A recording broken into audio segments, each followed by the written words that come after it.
And welcome back to the Constitutionals Podcast. I'm your host, Chad White.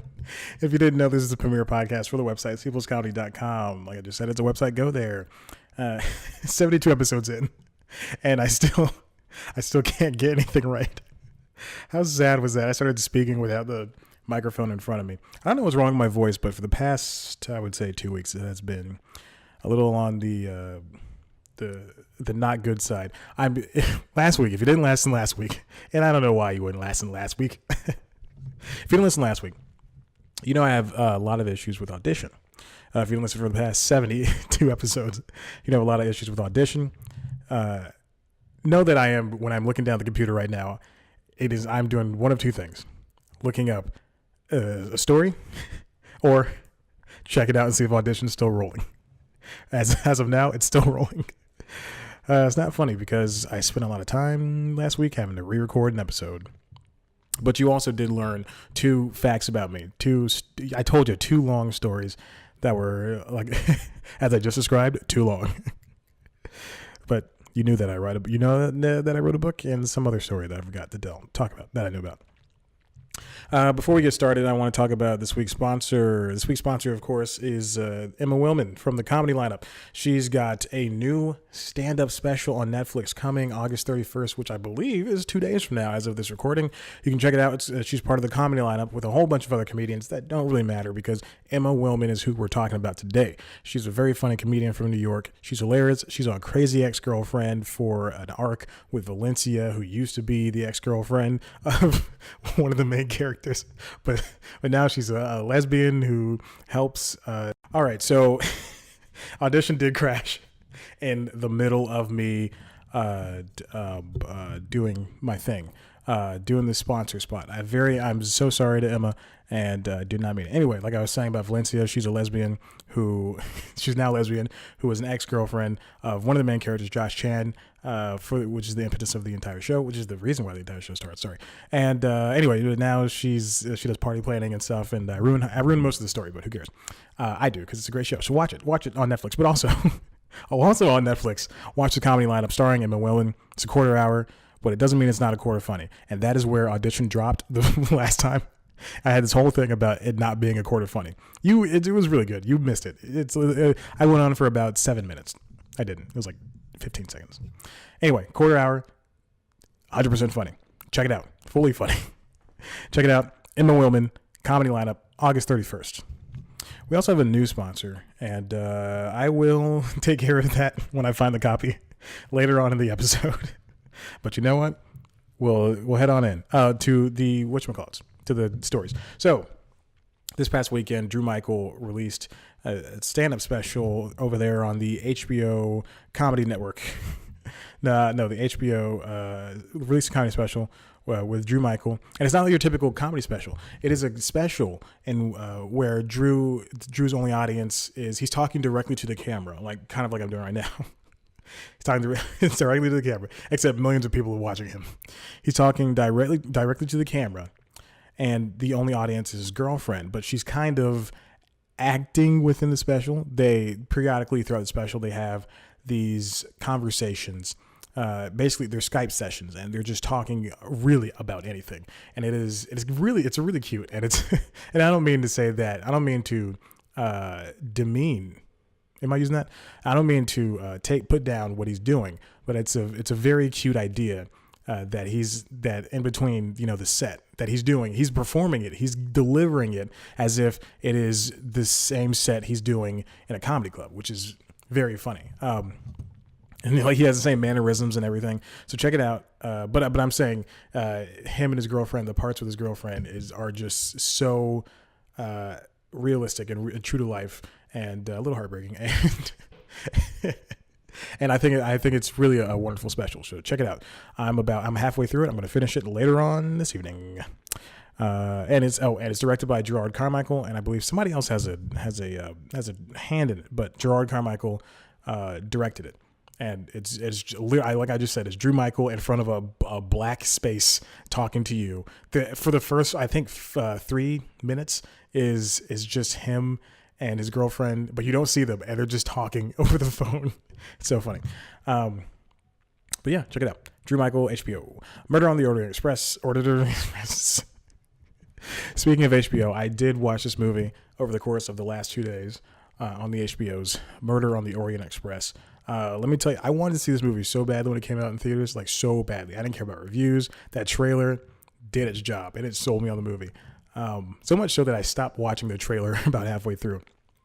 That movie is boring. My God, it is about 25 minutes of boring, and then the murder finally happens. It's Johnny Depp's character.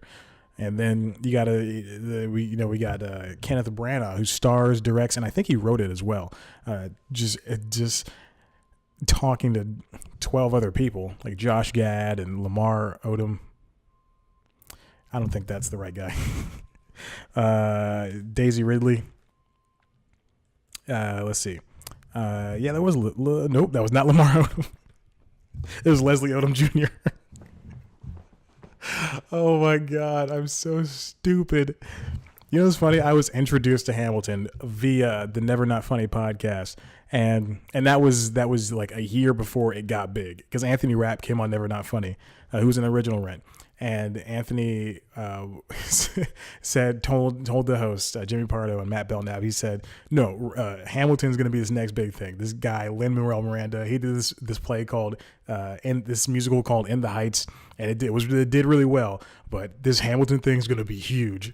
That was like a year before it blew up, and I bought the soundtrack, I listened to it, and I was like, yeah, this is the greatest thing in the world. And cut to 4 years later, it's still probably one of the biggest musicals of all time, touring and everything. And I forget one of the original people. I know the entire soundtrack by heart, because for a long time that was the only thing I listened to. Even in the gym, I pick out all the hardcore songs like Guns and Ships, My Shot. Say no to this. That's a great song. Oh my God. Anyone else been tempted? Knows the deal. Lord help me say no to this. But Lamar Odom, great guy, doing well. Hope he's not sick anymore. Remember he had all those seizures and heart attacks. Why am I laughing? Anyway, Murder on the Orient Express is a fine film. Not the best. I definitely, there's going to be a sequel. So if you're excited for that, then good on you. The trailer painted it as this beautiful noir, like beautiful as in aesthetically beautiful, like this 1930s or set film, early 30s set film that's going to have even the poster looks amazing. That's going to have all these neon signs and these beautiful lights and this train and stuff. And then they get stuck. You only see outside every now and then when they want you to see it. But it's this cast is insane. Penelope Cruz, Willem Dafoe, Judi Dench, Johnny Depp, Josh Gad, Derek Jacobi, Leslie Odom Jr., Michelle Pfeiffer, and Daisy Ridley. That's insane. That's one of the greatest casts in movie history. I mean, it's not really diverse, like 3 women and a black. And there's a little bit of racial undertones because it's set in the 30s, and it's still kind of strange. Let's see. But Kenneth Branagh did a fine job with the direction. My issue with him is and I can say this because this is a clean show. It's a self-masturbatory practice with him doing this movie, because there's a lot of lingering shots on his giant mustache that wraps around his face, a lot of over the head dangling shots with the camera up, and you're looking down on the characters, and they're long. And when I say linger, I mean they linger. It's a very long time that these shots will just sit there. In the end, you find out who did it, and you're not really driven yourself to guess. And I think that's what my issue is. Like when I watched the movie, I thought, I want to guess who this is. No. They have so it doesn't get started for maybe half an hour. This movie's already too long. For half an hour, you're introduced to all 12 of the characters, all 13, before Depp is killed early on in the film. And I gotta say, it's fine. It's a fine film. I never want to see it again. There's going to be a sequel coming out next Christmas, 5 days before Christmas. December 20th, 2019, called Death of the Nile. So, Death of the Nile. I don't know what's wrong with my voice. I really don't know. I don't talk all day. Maybe that's it. All right. Let's move on to the next story, because I got a lot to go through. I have a lot to go through and not a lot of time. They're doing construction. Oh my God, the story's gone. No. Okay, so This is a story about Jimmy Kimmel and Megyn Kelly. Jimmy had some things to say about Megyn. Oh, Jiminy Christmas. And he doesn't think that... here it is. I found it. Salon, you dirty, dirty sneaks. Here's the article from Salon that struck it up. He said, late night host Jimmy Kimmel says Megyn Kelly, quote, probably won't make it at the end of the year on NBC. Which is crazy to say because within the past few weeks, her ratings have gone up. Now, I did do a story on News Time in regards to Megyn Kelly's show, that her hour, rather, on NBC not doing well. I think she comes in at the 9 o'clock hour. Yeah. And then at 10 o'clock, it's Hoda and Kathy Lee. And so when she came on, I remember last year when both shows started, when her morning show started or was it earlier this year? Whatever. It feels like 10 years ago at this point. But when her morning show started and when her primetime show started on Sundays on NBC, that show was taken off the air rather quickly because it was getting horrible ratings. And then we have this morning show. They spent, keep in mind, NBC spent hundreds of millions, right? I think, they spent a lot of money. They spent a lot of money in order to nab her. And I don't think anybody really wanted her when she left Fox News. So I don't know why he spent so much money on her. But now, over the course of the year, her past few months, her show wasn't doing too hot. So, I mean, they're not going to pull an hour of the Today Show because she's still part of the Today. She's Megyn Kelly Today. She's still part of the Today Show. So what do? You just retool it. You try to revamp. And in Megyn's case, you try to stir controversy, and she's over there talking smack about, I think it was Jane Fonda, talking about Botox or something like that, talking about everybody. And now that Jimmy Kimmel's on a tear with Fox News hosts, remember Sean Hannity? Now, I mean, he'll go after anybody. So let's see. Kimmel doesn't worry about his show and how it's aged and everything, or how his other projects have aged. But Megyn Kelly, Megyn Kelly said something, I think maybe last week, right before the story was published, or a week before, about how the Oscars could avoid losing their viewership numbers, and I think it was about politics, like how the host, aka Jimmy Kimmel, who did it for the last 2 years, was talking smack about her president, and this is what she had to say. I'll say one thing: if the Oscars want better ratings, they should really consider stopping the political speeches, because I think a lot of us don't tune to get a lecture on politics. We're looking to have a moment of escapism at an award show. We want to hear politics. Tune into cable news. Okay. And I would say, I'm going to keep going. This is hilarious. And I would also say for the record, maybe choose a host, because the last time around they had Jimmy Kimmel. I know a lot of people love Jimmy, but he's openly said he has disdain for Republicans, that they're stupid, and he doesn't want them watching his shows if they disagree with any of his opinions. That does not tend to help your ratings. Kimmel shot right back. You know what happens? You talk smack, get shot. Replace smack with the real S word. Kimmel was not impressed. Quote, isn't it funny to hear someone like Megyn Kelly, who based on her ratings probably won't make it to the end of the year on NBC, talking about anyone else's ratings? Network television is in decline. Yes, and he just goes on a spiel. There's a lot of shows to watch, yada, yada, yada, all that stuff. Maybe if they shorten the show, it will cause an artificial spike in the ratings. But that's just how it's going to go. The audience is going to get smaller and smaller every year. Yeah, this is true. Megyn Kelly is out here talking smack when she shouldn't be talking smack, because her ratings are not even good. You know who watches Megyn Kelly today? People in waiting rooms at doctors' offices, people at the hospital, people at their pediatrician with their children, and drunk housewives and house dads, because it's 2018. So those are the people that watch Megyn Kelly today. She's coming out here attacking Jimmy like that. Jimmy's been doing this longer than you, child. Actually, I don't even know. I don't even know Megyn Kelly's deal. Oh, God. All right, let's move right along. Oh God, we're just bumping along today. I have 2 more stories to talk about. I'm not doing the last thing I wanted to do because that was when I had no stories.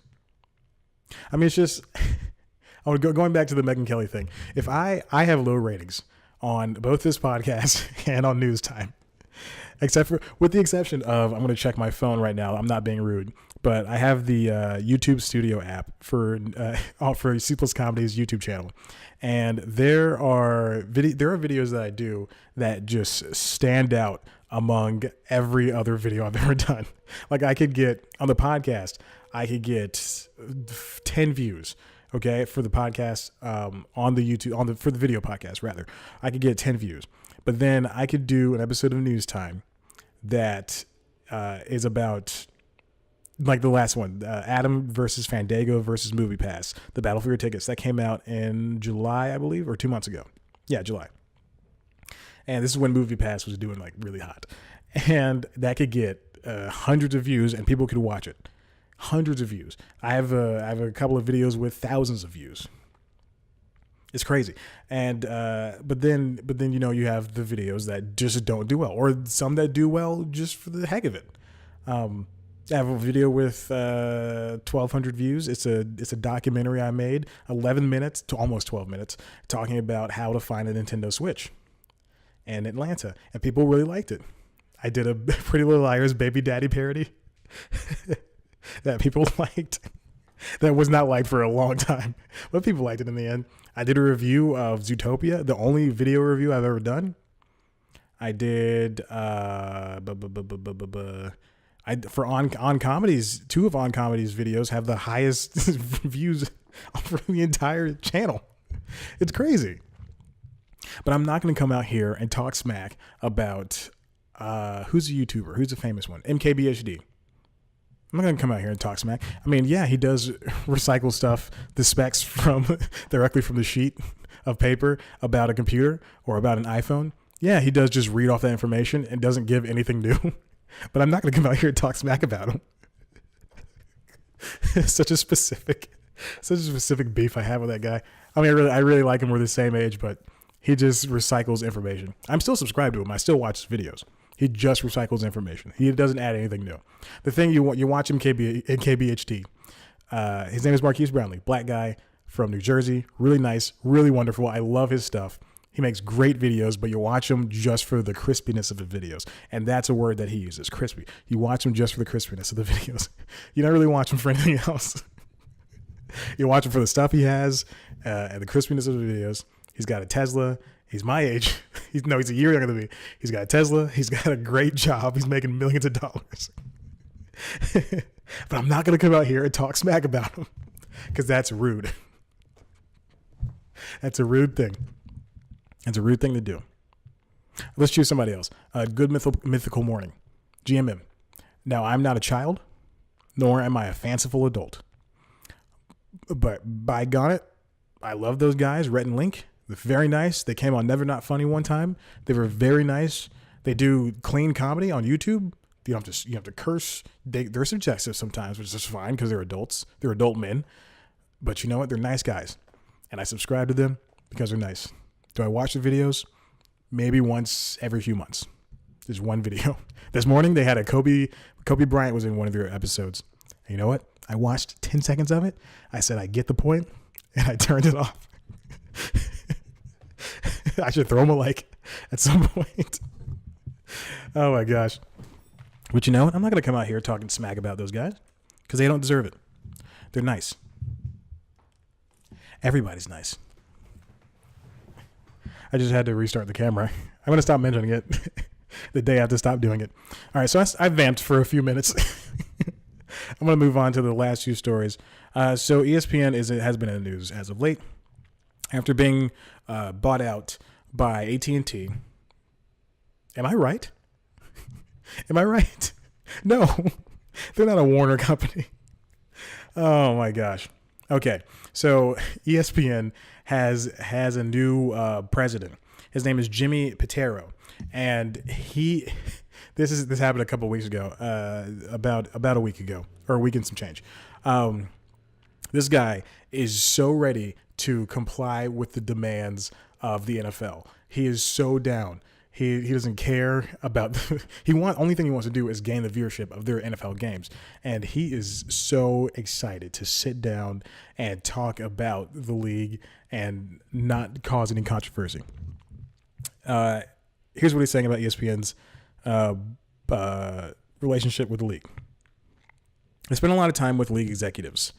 The relationship is incredibly important to us. That programming cuts across everything we're doing on the studio side, on the original content side, and we've made that very clear to the NFL. And then here's another quote from him. If you ask me, is there a false narrative out there talking about sports and politics, mainly, taking a knee or basketball players wearing I Can't Breathe shirts out there on the court, which is like years ago at this point. If you ask me, there's a false narrative out there. I will tell you ESPN being a political organization is false. I will tell you I have been very, very clear with employees here. That's not our job to cover politics purely. Ugh, it's disgusting. Just grow up hair, man. Grow up hair. If you're going to, it's just, I mean, you're a news organization. I understand that you just want to talk about sports, but at some point you're telling people that they can't, these things, the events that happen in the world really do affect someone else's life. And you're saying that they shouldn't comment on it. You should just, essentially it's a backwards saying of shut up and play the game. That's all you're here for. Or shut up and talk about the game. That's all you're here for.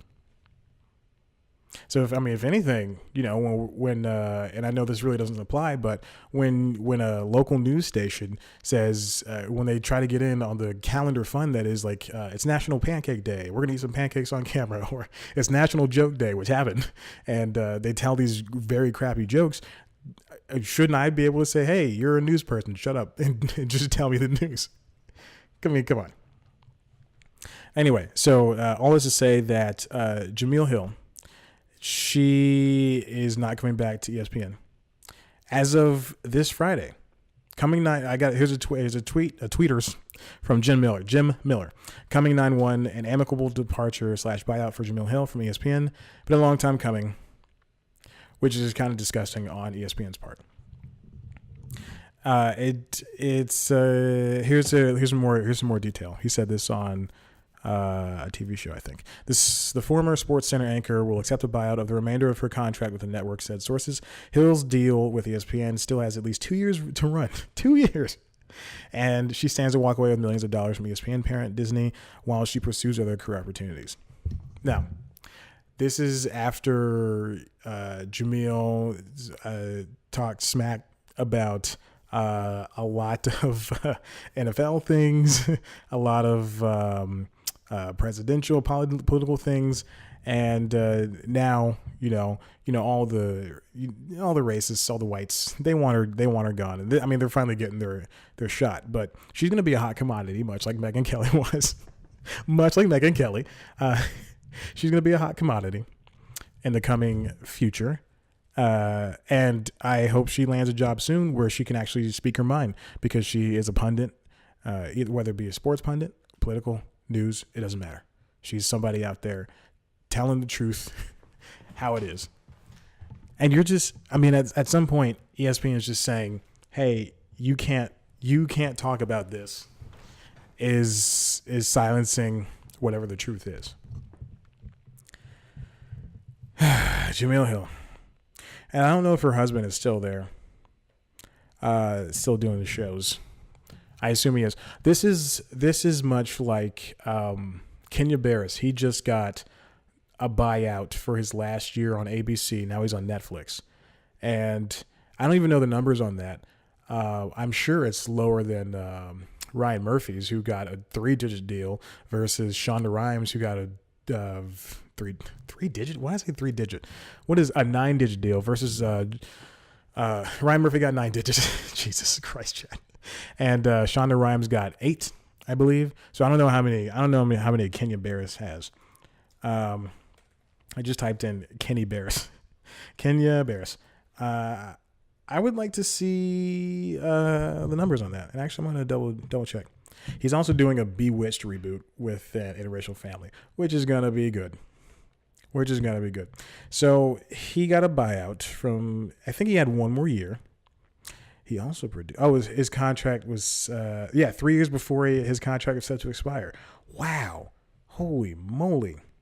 I know he's had issues with ABC as of late, so this is not a surprise. But I thought it was 1 year. Good for him. That's a lot of money because Netflix ABC has to pay him. But he left. He's not doing this anymore. So that's kind of because I know he was frustrated with ABC because of the things they had creative differences for the. I just got an email. I'm not checking my time. I'm like, oh boy, I'm done with this conversation. That seems so rude to be looking in the barrel of the camera in the middle of me talking. Just look down and go, okay, and then look back. What if there's an important text? Would I have done that? There was one time about 3 or 4 weeks ago, I was recording this podcast and it was very late in the day. It was like almost like 6 o'clock, and I was recording the podcast. And as soon as I stopped, I got a very important phone call, and I was like, "What if I had not? What if I was still recording the podcast? What would I have done?" I got a very important phone call in regards to a position of working class. Still waiting to hear back from that. Still just gonna let you guys in on everything. I'll tell you when I get broken up with. I'll tell you about job issues. Speaking of which, oh boy, having real big job issues. All right. But but he was having issues. Kenny Bears was having issues with ABC. There was one episode of Blackish that happened that didn't happen this past season, and that was talking about politics. I guess I don't remember the exact terms of the episode, but I remember ABC axed, or I think either they axed it or they were just clashing back and forth about it, and then they axed it. Terrible, terrible stuff. Continuing with ESPN. ESPN is now shaking up their morning show. Good Morning. That's the title of ESPN shakes up. It's Get Up morning show on Variety. I call the show Good Morning instead of Get Up. It's not ABC. It's not GMA. Yeah. They are changing everything up. Michelle Beadle is leaving the show, which is she's staying with ESPN, but it's very weird that she's leaving the show. She actually left her last episode was today, and she's going to move to LA to focus more on, quote, intently on her other duties at ESPN as the host of its popular NBA Countdown. Now, Get Up, if you haven't seen it, it's Jalen Rose's show. Well, it was Jalen and Michelle's show. Jalen Rose's show, a morning show that was, I think, 3 hours long. It's a very long show. I don't know why it's 3 hours long, but it's basically just three people, and they're interchangeable. Like Jalen's there maybe half the week sometimes. Like sometimes you won't see him on a Thursday and a Friday. And they just sit around, they talk about the sports news of the past 24 hours or the coming 24 hours or the future, whatever. That's how it works. That's how news works. And so, I mean, it's a fine show. I mean, that time slot, the 7 o'clock to like 10 o'clock time slot used to be ESPN. It used to be Sports Center. Sports Center had a morning version. I think they still have it, but they cut that back to like 2 hours from like 4 to 6 or 4 to 7, something like that. Whatever. That's 3 hours. But yeah, Sports Center used to have a morning show. Before that, before the morning show, it was just regular Sports Center. Remember when they used to have like 15 hours of Sports Center a day? Then earlier or later last year, in 2017, they cut it back to like, I would think maybe like 10, 12 hours of Sports Center. But I remember, I don't know if I did an episode of News Time on this, but they did, and I remember every single episode. I've done 200 episodes of News Time. I remember everything I've ever said on that show. They've done, they have a morning show, which is Sports Center Morning, Sports Center AM. I don't even watch this, and I know this. Sports Center AM, and they treat it kind of like the Today Show or Good Morning America or CBS This Morning. It's less so CBS This Morning, but it's like a happy-go-lucky, morning show. And then we have the afternoon show, and then we have the evening show, which are basically just, the regular Sports Center that we all know and tolerate. And then we have the late night show, Sports Center Late Night, whatever that was called. I assume that was the title. But now they're changing things up again. I mean, I guess because they have all this, I don't want to say extra capital from, Disney, but Disney really wants this to work because ESPN is, I think, maybe still one of the leading sports provocateurs in the nation, in the world. Of course, we got your Fox Sports, which is really catching up, especially now that they sold off their assets to Disney. Now they can focus on giving out the wrong type of news and putting on decent amount of sports. It's very strange. I mean, now they can focus on really bad news and good sports. Now they can focus on not doing the news right and doing sports. You take that, Fox News. No one from Fox News is going to see Sean Hannity starts attacking me. That would not be funny, but I would welcome it, Sean Hannity. You and me, you son of a gun. And I wouldn't lose to you in a basketball game. I'd destroy you. I'd box you. I'd play golf, football, flag football. We'll put a team together. Terry Crews, Dwayne "The Rock" Johnson, Jason Momoa, Joe Magnolia. Yeah, there you go. I got you, huh? Stephen Amell. I'm going to keep naming people. People are going to be part of my team. Did you know that Michael Clark Duncan was married to Omarosa? I had no idea. And when he died, she had to deal with that. That's insane.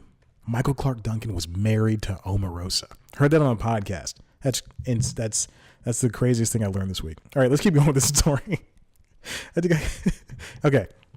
So ESPN also cut Get Up to 2 hours from 3. So they were, like I said, so they gave up the 7 a.m. time slot.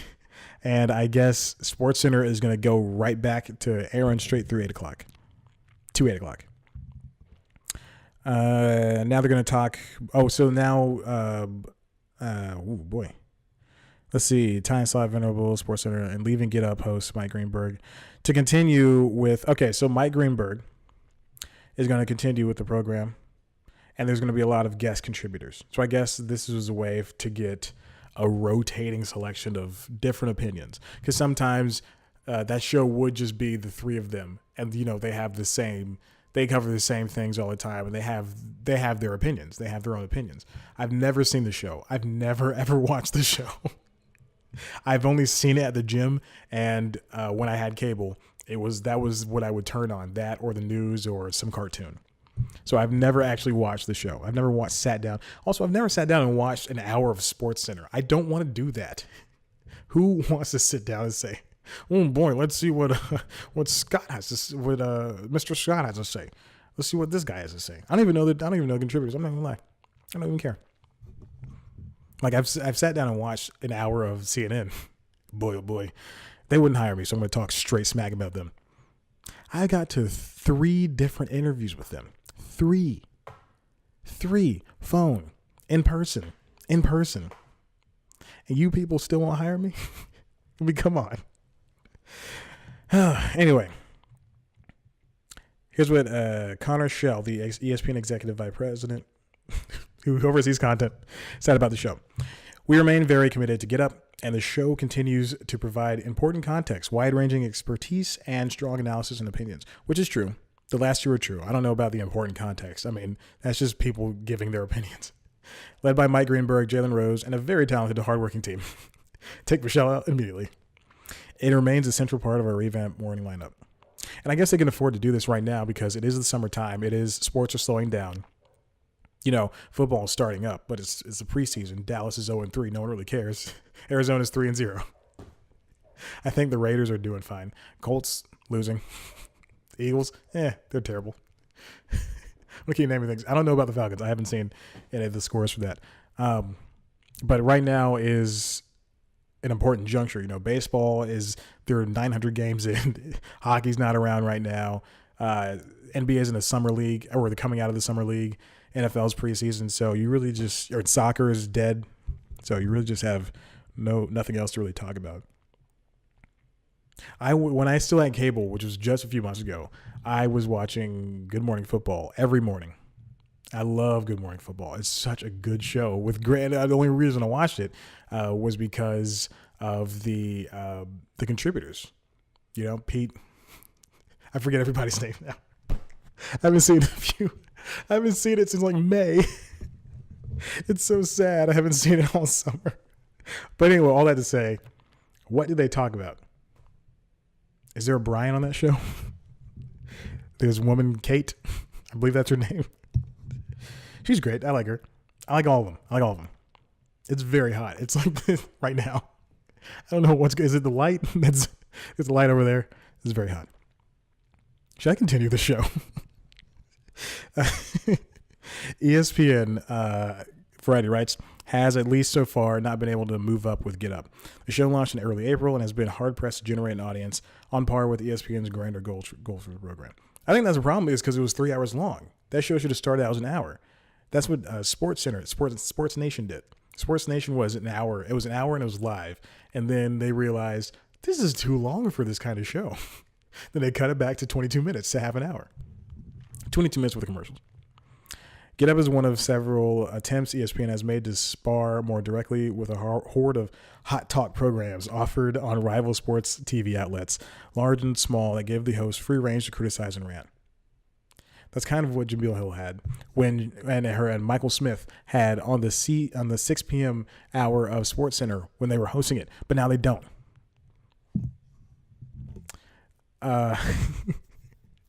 ESPN via Variety says that Hill and Smith show for the 6 p.m. hour SportsCenter was a mismatch of anchors and format. The hosts were told after several months on air to focus more on scores and games and not commentary, and was scotched in January. What does that mean? Does that mean turned off? Canceled? What is scotched? I'm going to start using that. The show was scotched. Yeah, she left SportsCenter in January. That's right. Anyway, let's see. Continuing on. They shot in Connecticut? The network has been eager to move its production beyond what it can do from its headquarters in Bristol, Connecticut, and Get Up was the first of the series of shows designed for the new New York facility. Okay, yeah, I was about to say, it doesn't make sense because I know Jalen doesn't live in Connecticut. Nobody would choose to live in Connecticut. Wow. First Take is moving to New York in September, which Stephen A. Smith is going to continue hosting that in September. Crazy. Okay, so anyway, but Get Up has been plagued by criticism from the start. The host chemistry has been called into question, and ESPN has seemed particularly eager to keep Get Up from crossing into the lifestyle entertainment territory, typically mined by Good Morning America and Today. It's a line the network has walked in the past after it launched an ESPN2 morning program called Cold Pizza that sent correspondents to Golden Globes and political conventions. Ooh, boy. I don't want you doing that last part. Jesus. On most days, Get Up has failed to capture more than 300,000 viewers, making it tough to feed audiences to late morning and early afternoon programming. I think that is definitely one of the bigger issues, was that it was 3 hours long. It should not have ever been that long. That is too long for a show of that caliber. ESPN is barely 3 hours long. They cut it to 2. Is barely. That's crazy. Who wants to watch somebody talk about sports for that long? And not even the hardest of course of sports fans want somebody to do that. I don't want a podcast to be 3 hours long. And I love podcasts, with the exception of there was one podcast episode of You Made It Weird with Pete Holmes. He talked to Matt Myra for I think like 3.5 hours straight. And that was a great episode of that podcast. But I don't want to see that again from anybody. 3 hours is too long. Speaking of which, 38 minutes is too long for this show. I'm 8 minutes over. All right, before I hang up, I want to keep doing that. Before I hang up, I have another sponsor for this week. This is Gossip. Gossip is a Stitcher Premium TV show. What am I talking about? I listen to Earwolf podcasts all the time, and that's all they do is talk about Stitcher Premium, and I know it's not a TV network. Gossip is the first ever scripted comedy soap opera podcast, and it debuted earlier this summer. 12 episodes right now. You can listen to them all. Creator and star Allison Raskin developed it with Stitcher and Midroll, and the reviews are overwhelmingly positive. The Guardian said, imagine the love child of Desperate Housewives and Sex and the City in the podcast form, and you have got Gossip, which is true. Gossip is, there's a lot of people on that show. You should definitely check it out. And if I could find the people right now, I will give you the names of the people who have appeared in the show. Because you know what? It's got a lot of comedy people that you would know and love. Now, it stars a lot of people, but only 3 of them are the main stars. Gossip centers on the 3 unlikely female friends: Valerie, who's played by Victoria Rowell; Mia, who's played by Amanda Perez; and Bethany, who's played by Allison Raskin herself. Each week they meet at the Golden Cup Coffee Corner to drink coffee and share the latest gossip floating around their not-so-traditional urban town of Golden Acres. You can listen to gossip on all of the podcasts places, mainly Stitcher, but if you want to listen to it on Pocket Cast, you can do it there. Listen to it on iTunes, you can do it there. On whichever one you want. Guys, I'm struggling so hard to find this, whatchamacallit. The group of people who have been in the show. Anyway, the camera just cut off on me. So, you should check it out. So here are some people who've been in the show. Emily Heller, Tawny Newsome, Dan Lippert, Amanda Lund, John Gabris, Pete Gardner. So many people. Peter McKenzie, Adam Blake. So many people have guested on the show. And I think you should check it out. Gossip. Binge all episodes right now. Stitcher. Or anywhere you get podcasts. And I promise next time I do this spot, it'll be better. Thank you for listening to the Constitutionals podcast. If you like what you heard here or saw, you can go on over to cpluscomedy.com where there's some stuff, I'm sure. You can follow us on Twitter at cpluscomedy. Follow me on Twitter at ChadBlackWhite. Like us on Facebook.